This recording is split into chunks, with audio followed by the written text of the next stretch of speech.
Permita, por poucos minutos, eu trazer e compartilhar com vocês uma breve reflexão sobre essa comemoração do nascimento de Jesus. A história da vinda, dos propósitos, dos objetivos de Jesus em vir ao mundo, pode ser narrada por meio de alguns versículos bíblicos. Um deles este, o mais conhecido.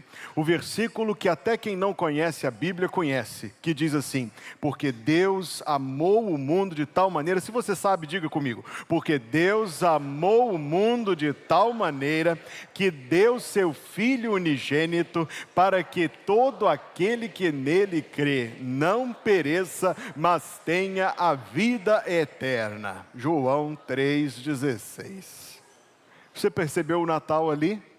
Deus deu seu Filho. É o nascimento de Jesus Cristo. É a vinda de Jesus Cristo ao mundo. Deus amou o mundo de tal maneira que deu seu Filho unigênito. É o nascimento de Jesus, é o Natal. Para quê? Para que todo aquele que nele crê não pereça, mas tenha a vida eterna. Natal, meus queridos, é uma data. E datas na nossa vida servem para a gente relembrar as coisas e delas não nos esquecermos. Por exemplo, o aniversário de casamento. Eu lembro, e olha que eu não tenho 35 anos de idade ainda, e eu me lembro de no dia 7 de setembro passar o filme Independência ou Morte. O Tarcísio Meira, garoto, com aquela barba suíça. Quem mais lembra desse filme? Será que só eu? Não é possível. Olha, tem alguns aí que lembram desse. Eu lembro de assistir esse filme no dia 7 de setembro. A esposa dele, Glória Maria, não é isso? Glória Menezes, Glória Maria é a outra. Confundi tudinho. A Glória Menezes de Princesa Leopoldina. E aquele tempo em que se tentava conservar nas pessoas um sentimento de ufanismo nacional, se passava aquele filme para as pessoas se lembrarem do nascimento do Brasil, do heroísmo, de coisas bonitas, de sentimentos virtuosos. É uma data. Hoje, o 7 de setembro, eu não estou fazendo aqui, senão como um exemplo, é só um feriado que a gente assa uma carninha na brasa, reúne a família. Onde está o nacionalismo? Não sei. Talvez em quem vai nas paradas, talvez em quem vai nos desfiles. Esse é o problema das datas. A gente corre o risco de perdê-las de vista. A gente corre o risco de se esquecer de o porquê uma data. E eis a fria que entra o marido que esquece o aniversário de casamento. Quanto ao Natal, observe como o Natal tem sido comemorado em nossa sociedade. As decorações estão em competição. A decoração de 2023 tem que ser mais pomposa que a de 2022. A gente entra no shopping e as decorações estão sendo colocadas cada vez mais cedo.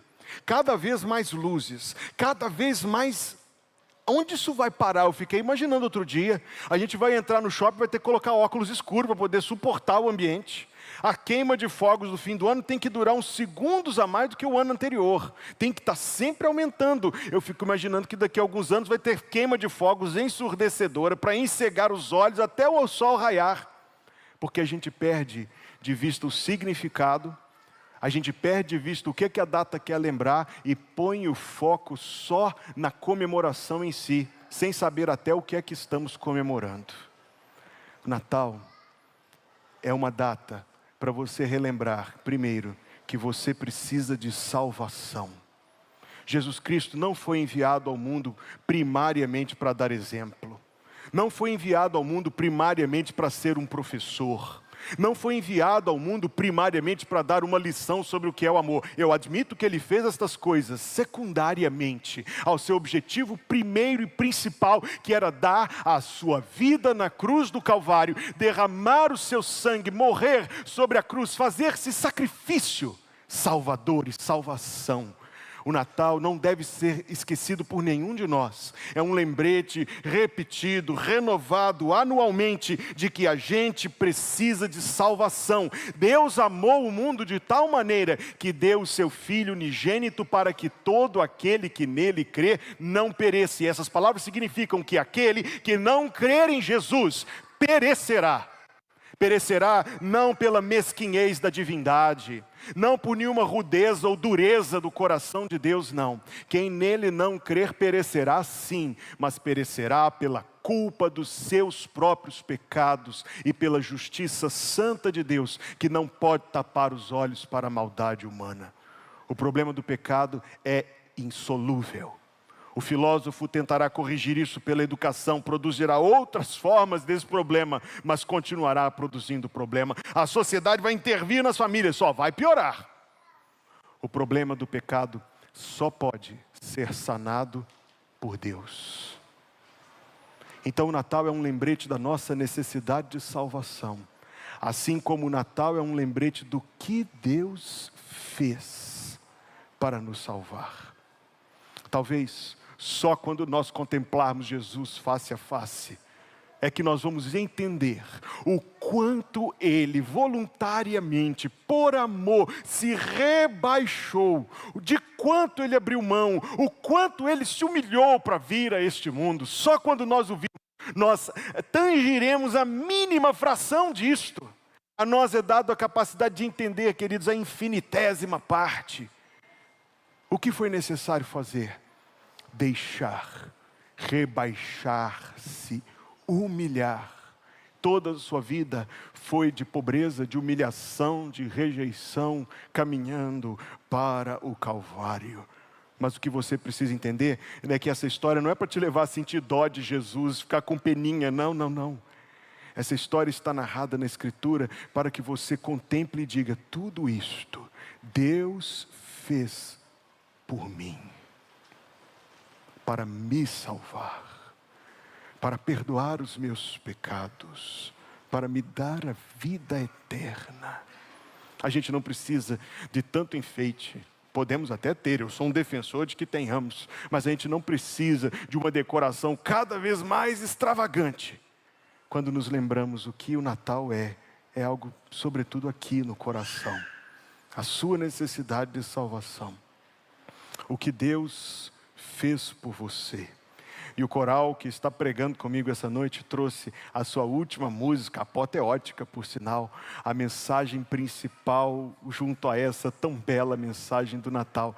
Isto aqui, esta vida, e eu quero dizer, a vida salva é cheia de prazeres, é cheia de paz pelo perdão dos pecados, é cheia de amigos que são os outros filhos e filhas de Deus, é cheia de alegria no Senhor, mas mesmo com tudo isso, isto, disse o apóstolo Paulo, são apenas as primícias, só a primeira parte. Deus tem algo tão melhor para nós.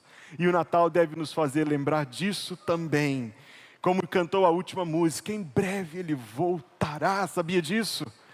Em breve Ele voltará, e aí nós vamos usufruir plenamente, para que todo aquele que nele crê não pereça, mas tenha a vida eterna. E sabe o que é vida eterna?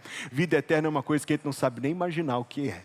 Vida eterna é uma vida em Deus. Vida eterna é uma vida com Deus, libertos de tudo que hoje nos atormenta, para poder usufruir plenamente das delícias, da paz, da glória, da graça de Deus. Isto foi o que Jesus veio trazer, e isto é o Natal, uma data que nos relembra a nossa necessidade de salvação, o que Ele fez para nos salvar e quais são as maravilhas da salvação que Ele nos traz. Não se esqueça disso. Eu ouvi alguns anos atrás esse testemunho que até hoje me impacta. Uma família estava na casa somente a mãe e uma filhinha pequena, uma menina na ocasião com 4 anos. De alguma maneira, a menina se trancou dentro do quarto. Todos os pais aqui, só de eu citar isso, sentiram um aperto no coração. A menina se trancou dentro do quarto e já era tarde da noite. Não havia nada o que fazer senão esperar. Mas como explicar isso para uma menina de 4 anos trancada com medo dentro do quarto? A mãe disse: filha, deite-se no chão. E a mãe se deitou do outro lado da porta. Coloque os seus dedos naquela mínima fresta entre a porta e o chão. A filha o fez de um lado, a mãe do outro lado o fez. As pontinhas dos dedos somente se encostando. Você acredita que a menina dormiu? Mínimo toque saber que a sua mãe estava com ela acalmou seu coração. Ela dormiu. No dia seguinte, o problema foi resolvido. Existe uma porta que está fechada. A porta que nos separa de Deus é a nossa incredulidade, é a nossa insubmissão ao Evangelho. No Natal, não foi que Ele colocou o dedinho por não. No Natal Ele abriu essa porta com o seu poder. Veio ao mundo para nos salvar. Deus amou o mundo de tal maneira que deu o seu Filho unigênito para que todo aquele que nele crê não pereça, mas tenha a vida eterna. Mas que simples condição. Basta crer em Jesus. Você crê em Jesus? Se você crê em Jesus, você tem a vida eterna. Se você não crê em Jesus, pastor, eu não sei o que é crer em Jesus. Você gostaria de saber mais sobre o que é crer em Jesus, e saiba que estamos aqui para te ajudar nisso. Mas se você não crê em Jesus, se você não sabe o que é crer em Jesus, se você não entende ainda essa mensagem do Evangelho, deixa eu lhe dizer o seguinte: é a coisa mais simples do mundo. A Bíblia diz, essa Bíblia que eu tenho em minhas mãos diz: todo aquele que invocar o nome do Senhor será salvo. Todas as pessoas do mundo estão a uma oração de distância da vida eterna. Diga: Senhor, tem misericórdia de mim. Senhor, dá-me entendimento desta mensagem. Senhor, dá-me a salvação, dá-me paz no coração, dá-me o perdão dos meus pecados, dá-me a vida eterna. Todo aquele que invocar o nome do Senhor será salvo. E quando você for salvo, o Natal será uma realidade na sua vida, não só uma festa de fim de ano, mas a mensagem do Natal será verdade na sua vida e será verdade no seu coração, porque o objetivo dele em vir ao mundo terá se cumprido na sua vida. Todo aquele que nele crer não pereça, mas tenha a vida eterna. Vamos orar. Eu quero convidar todos a curvar a cabeça e fechar os olhos. E eu gostaria de orar por você primeiro. Ao longo deste musical, nesta breve reflexão, você sente o seu coração tocado por Deus, tocado a conhecer Jesus Cristo, crer em Jesus Cristo, tocado o seu coração a buscá-lo. Eu quero orar por você, permita-me que eu ore por você. Todos estão de olhos fechados, ninguém está olhando ao redor. Eu quero orar por você. Você fará uma oração a Deus, um sinal que eu e Deus veremos. Eu peço que você levante a sua mão só um segundo, para que eu veja e possa orar por você. Que Deus te abençoe. Que Deus abençoe a você e a você também. Que Deus abençoe a você e a você e a você. Que o Senhor te abençoe. Deus abençoe a você, eu vou orar por você. Que Deus abençoe a você, eu vou orar por você. Temos mais alguém? Que Deus te abençoe, eu vou orar por você. Faça um gesto com a sua mão, eu quero orar por você. Pode abaixar. Que Deus te abençoe, eu vou orar por você. Deus, em nome de Jesus, obrigado por ter enviado o teu Filho. Quando nós estávamos sozinhos, quando nós estávamos separados de Ti, quando nós, Deus, merecíamos isto, Tu enviaste o teu Filho ao mundo, nascendo em tão grande humilhação, suportando a cruz, enfim, por nós, sofrendo a culpa dos nossos pecados. Deus, hoje e para sempre, a tua igreja te dá graças e te louva por Jesus Cristo, por tudo que Ele fez por nós, pelo que Ele faz quando cuida de nós todos os dias, pela certeza de que em breve Ele virá para nos buscar. Eu oro, Senhor, por estes que levantaram a sua mão, talvez alguém que não levantou a mão, mas o Senhor tocou o seu coração. Eu oro, meu Pai, e peço que o Senhor conduza, que o Senhor dê entendimento do Evangelho, da obra de Cristo, da salvação, e que esses amigos que levantaram a sua mão também possam nascer de novo, passar da escuridão para a luz, conhecer Jesus, crer nele e ter a vida eterna. Obrigado, Pai, pelo teu grande amor por nós. Obrigado por mais um ano de comemorar o nascimento de Jesus. Queríamos, Deus, que este fosse o nosso último Natal neste mundo. E que antes do próximo, o Senhor Jesus viesse nos buscar. Contempla a nossa esperança, Deus, segundo a tua sabedoria. Abençoa-nos em tudo. E nós te louvamos por essa noite especial e porque o Senhor tocou o nosso coração. Que o Senhor te abençoe e te guarde. Que o Senhor faça resplandecer o seu rosto sobre ti e tenha misericórdia de ti. Que o Senhor sobre ti levante o seu rosto e te dê a paz. Em nome de Jesus. Amém.